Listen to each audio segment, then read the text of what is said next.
Hey everyone, it's Strange Michael. I hope you're doing well today. I finished up watching Hellraiser Hellworld in this box set here. It's the final film of this set, and I'm so glad I'm finally done with it. I have two more movies, not including the reboot when that comes out, in about a week or so. A couple of weeks, actually. Hellraiser Hellworld came out 3 months after the previous very, very rough direct-to-video film, this one also being direct-to-video. That one was called Hellraiser Deader. That came out 3 months before this in July, I want to say. Either June or July. I think it was July. I'm bad with my count.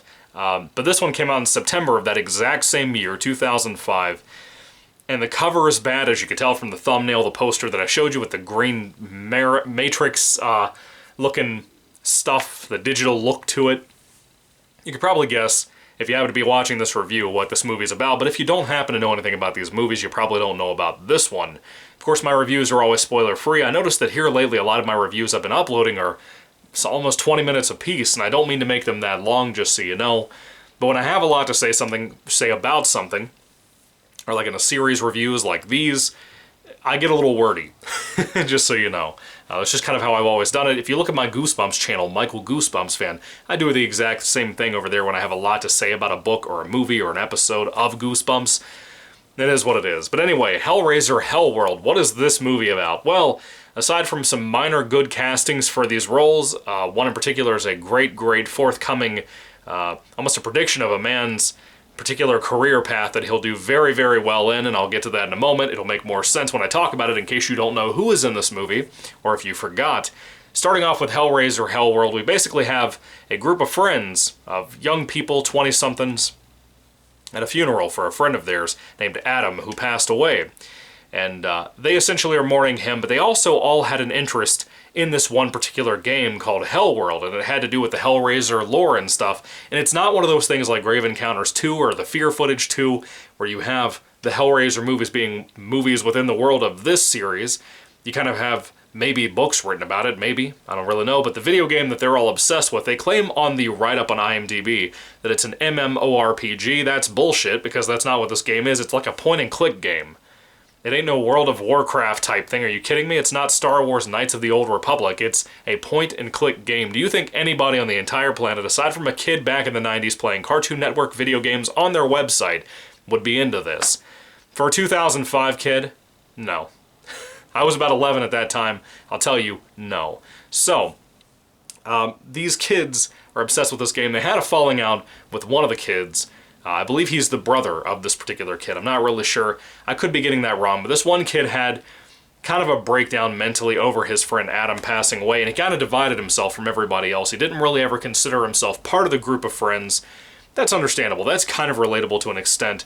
But this guy's not really our main character. Maybe he's kind of become that later on in the movie. I don't really want to tell you too much, but maybe it's kind of debatable. But for most of this movie, he's not really it. And I would even argue this movie doesn't really have a main character. It just kind of jumps around all the different kids in this group of friends. Anyway, they all solve the puzzle box on this online game after the funeral, and they all get invited to kind of it might be a Halloween night party, I don't know, but it's some kind of party at this big mansion, massive building, to celebrate Hellworld, and apparently a lot of people have been to this before, but for some reason Pinhead is using this to lure people in. That's kind of the story, but kind of not. When you get to the end of the movie, it kind of flips everything on its head a little bit, but not in a clever way. You know what I mean? Just like oh, you thought we were doing this, eh? Actually, we're doing this. So who's the owner of this big mansion? Well, it's actually Lance Henriksen. Yes, from Pumpkinhead and Scream 3 and so many movies that I really, really, really like with him in it. Aliens, I believe he was the android in Aliens. He's a great actor. Really, really love and respect that man. I think he has some amazing talent. Lance Henriksen, you know from something, I promise you. If you've seen any kind of horror movies at all, even the big franchises, like I said, Alien, Scream, you've seen him before. Fantastic actor, really, really love that guy. And I forgot that he was in this. It kind of surprised me seeing him show up here. And he tries his best to do something with a really bad script for a direct-to-video movie. Of course, he is not shy when it comes to being in horror movies, much less in, low-budget horror films on top of that. It's kind of cool knowing that Lance Henriksen, made himself into one of these franchises. Not just Scream, but also this, Aliens. It's kind of neat knowing that. We also have the other person I mentioned a moment ago. Out of all the people in this movie, I know none of them. I know none of them except for Lan Henriksen and Henry Cavill, Superman himself, who just so happens to end up on wires even in this movie. It almost like it predicted that one day he'd work with Zack Snyder to play Superman. I love Henry Cavill, or Cavill. I always called him Cavill. I think it's Cavill. I love the guy. I think he's a fantastic actor. I think he's one of the best in Hollywood. I think personally he's extremely underrated too. Because he's such a big, burly, muscly dude, a lot of people really don't give him the acting props that he deserves. He really is a good actor, and this is a great example of a movie. You've never seen Cavill play this kind of role before, and he's really solid here. Not that it's like an emotional thing, not like it's requiring a lot of range, but he's kind of just a bad boy type. He's always getting laid throughout the movie. His jokes, his humor, that smirk that Henry Cavill always manages to have in movies, even when he's playing Superman and playing it more in a fun way. He's just fun to watch here. I just love this guy. It's not just his wit, it's just how he carries himself. He seems like a British gentleman, even though he's an American here, an American in Superman. He's just a great guy to watch, and I really like his performances and pretty much everything I've ever seen him in. But he is here, and he really makes this film a lot more watchable than it is. If he had not been cast here, this movie would be way more dry than it already is. Lance Henriksen as well. If he had not been cast here, this would be a lot more uninteresting. And it tries itself to throw you off with red herrings as a movie with the writing. It's not good. The jokes can kind of land here and there. It has too much joking for a Hellraiser movie. A lot more than Deader had, a lot more than Hellseeker had. When I say that, I mean those movies didn't really have any. Inferno had some jokes to it. But the thing that those previous three have kind of a better feeling of, they felt higher budget than this. Rick Botta made Hellseeker and Deader and this, and it feels like every single movie, they either lowered the budget more and more on him to where he could not put together a decent Hellraiser movie, or maybe he just wasn't the real director of Hellseeker, which looks sharp, which is fun to watch for the most part. It's kind of a mess, it's a little confusing, it doesn't really treat its characters well, especially from older characters from the series. It's not really perfect. This one feels so cheap. It feels so cheap. Now, mind you, this is the last one for a long time. I don't think we got Revelations, this next one right here. Excuse me. I don't think we got Revelations for like another 6 years. It'd been a while. I don't remember when this came out. It might have been like 2011 or 2010, but it was a long time after 2005 that we finally got this. And I remember people hate this more than Hellworld, apparently. I don't know if I will. I don't think I did before. I think I hated this the most. Hellworld is a miserable, excuse me, dry watch of a movie. It's raining outside, so it's really messing with me mentally. I'm kind of in a brain fog today. I don't really know why. I just thought I'd let you know that in case I seem a little off today. Plus, I had my brain slightly turned to mush after watching this piece of shit. Anyway, so we also have Doug Bradley coming back to play Pinhead. He's in it more in this than he is in any of the previous three. And when I say that, I mean like 2 minutes more of the entire screen time. It is what it is. It's not a great performance. It's fine. This is the last one that Doug Bradley ever played Pinhead in, which is kind of cool. It's kind of sad, though, because it's a really bad one. Apparently it was so bad that he finally was like, nah, I'm good. I'm done. I'm cool with this. I'm over with it. But again, the writing of the characters is not very strong. That's stupid. I don't really care about most of it. And the writing for the Cenobites, specifically Pinhead, is not really understandable. Same thing for Lance Henriksen's character. They try to throw a twist into this movie at the end that just don't really land. They don't really feel like they fit for this movie. Once again, it also feels like a Hellraiser add-in movie. It feels like a script that wasn't a Hellraiser movie, that they just tied some Hellraiser stuff into it to try to make it feel more Hellraiser-like. It's very obvious that happened here. It's a shame, in my opinion. Moving along, though, to the look of the movie. To me, this one has a little bit better of a look than Deader did, but it still feels somehow cheaper. I think the look of it, the lighting and all of that, to me, look better than what Deader had to offer.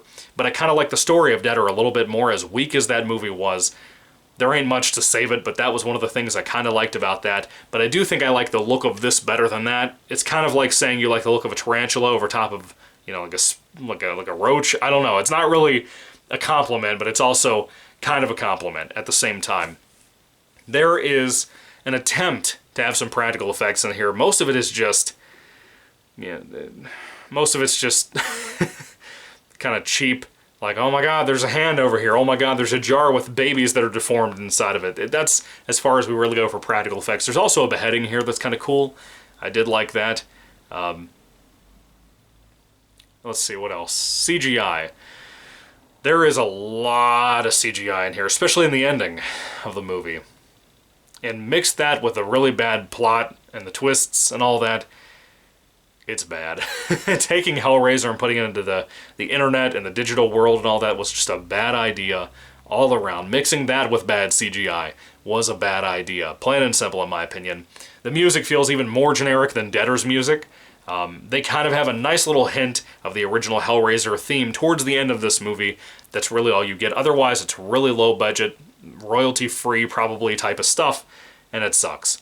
Anyway, when it comes to Hellraiser Hellworld, it's a bad title, a really bad poster, a very rough script that could have been a forgettable movie as it was. Now it's a forgettable Hellraiser movie.